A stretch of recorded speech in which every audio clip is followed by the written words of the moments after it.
Today, our nation faces economic and security threats as great as any that we have ever confronted. Over the last 16 and a half months, our current administration has placed our country on a dangerous and unsustainable economic path. They are undermining our free market system through unbridled, wasteful spending on a big government agenda that has failed to create the jobs that it promises. It has paid for this agenda with an exploding debt, recklessly borrowing money to the tune of $4.9 billion per day. The world is a safer place when America is the strongest country in the world. But our security relies as much on our economic vitality and power as it does on our military and diplomatic strength. Our enemies care as much about our debt as they do about our missiles. In fact, they dream not only of more days like September 11th, but also of a Greece-like day of reckoning for America. This administration's dangerous economic policies are tragically coupled with a dangerous foreign policy as well. In just 16 months, this administration has offended our Honduran allies by strong-arming civilians marching for a return to constitutional democracy. They've done little to pressure China to rein in North Korea. They've snubbed Israel's prime minister. They've sat quietly while Russia formalized its occupation of the Republic of Georgia. And they have abandoned our European allies by canceling plans to deploy missile defense sites in Europe. The Obama Doctrine of appeasing our enemies, alienating our allies, and delegating our national security to the international community may have won President Obama a Nobel Peace Prize, but it has made the world a more volatile and dangerous place. This administration has turned its back on the decades-old post-World War II system, a system of alliances that previous presidents, Republicans and Democrats, built and nurtured, and the result has been chaos. Today, our allies look at America and the future of U.S. foreign policy as a proverbial jump ball, and with unprecedented uncertainty about where America will stand. Israel is a particularly striking example of what is wrong with President Obama's approach to foreign policy. The modern state of Israel is deeply rooted in ancient times, and despite being under the control of various powers resulting in a worldwide Jewish diaspora, there has been a continuous, unbroken Jewish presence in the land of Israel for over 3,000 years. Israel declared its independence on May 14th of 1948. Its neighbors attacked them the next day. And Israel has been under military, economic, diplomatic, and propaganda attack ever since. Simply put, there is no nation on earth that has faced or is facing the combination and severity of threats as Israel has. Its entire population lives with thousands of missiles and rockets constantly aimed at them. Routine acts, such as riding a bus to work or school, or sitting in a cafe reading or surfing the internet, require an unnecessary level of courage amidst homicide bombers. Terrorist groups such as Hamas have enshrined Israel's destruction in their founding charters. And nations such as Iran and its illegitimate president publicly deny Israel's right to exist. They call for her annihilation. They defy the world by developing nuclear weapons, and they support terrorist proxies to carry out such deadly work.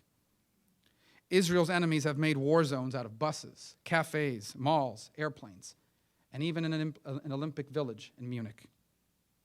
No nation on earth would be expected to accept such threats within their own borders. And so no nation has a right to demand that Israel do so either.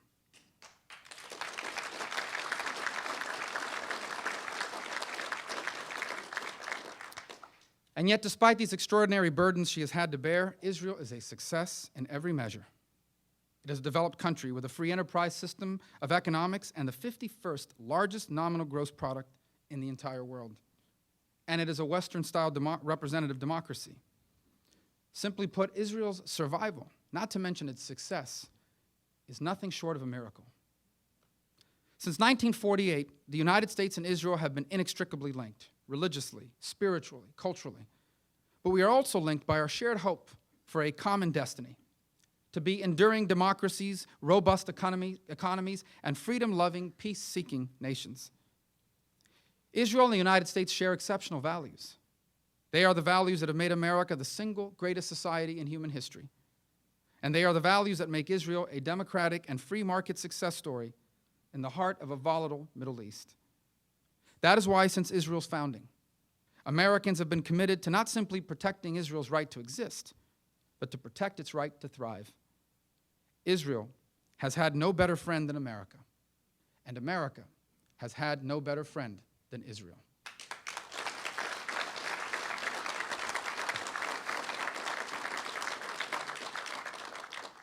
Support for Israel by the United States in a time of crisis has been a given for over 60 years.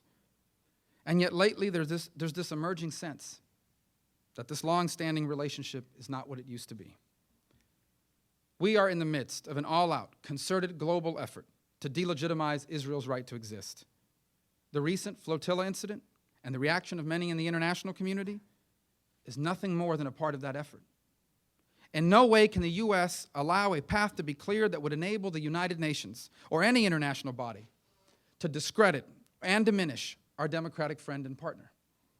If Israel's right to self-defense is undermined by efforts to lift its legal and necessary blockade of Gaza, which serves to stop Hamas from arming itself with deadly weapons, there will be lasting consequences, not just for Israel, but also for the United States and ultimately for the world. Israel's enemies are, or will soon be, America's enemies as well. They are emboldened every time they sense any sort of daylight between the United States and Israel.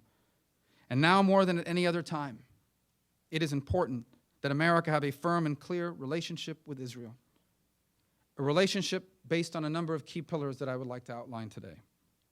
First, recognize that Israel is a valued American ally, our closest and most reliable friend in the Middle East and the world, and the only democracy there.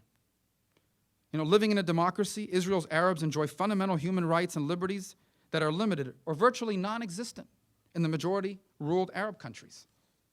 Israel's not a problem or obstacle to peace and should not be treated as one.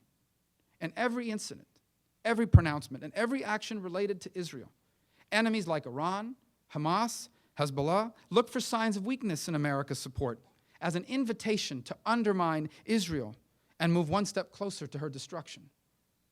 The stronger the U.S.-Israel alliance, the stronger the moderate pro-U.S. elements in the Arab world will be. If the United States shows itself to be an unreliable ally to Israel, moderate Arab states will take note that they cannot trust the U.S. to be a reliable friend to them either. Second, our military aid to Israel is vital to her security and to our own interests. It has been the long-standing American policy to support Israel's efforts to maintain a competitive military edge over its adversaries. As Prime Minister Netanyahu has noted, if the Arabs lay down their arms, there will be no more war. But if Israel lays down its weapons, there will be no more Israel. Israeli advances in missile defense, anti-IED technologies, and other weapons serve mutual interests. Our support for such programs should continue.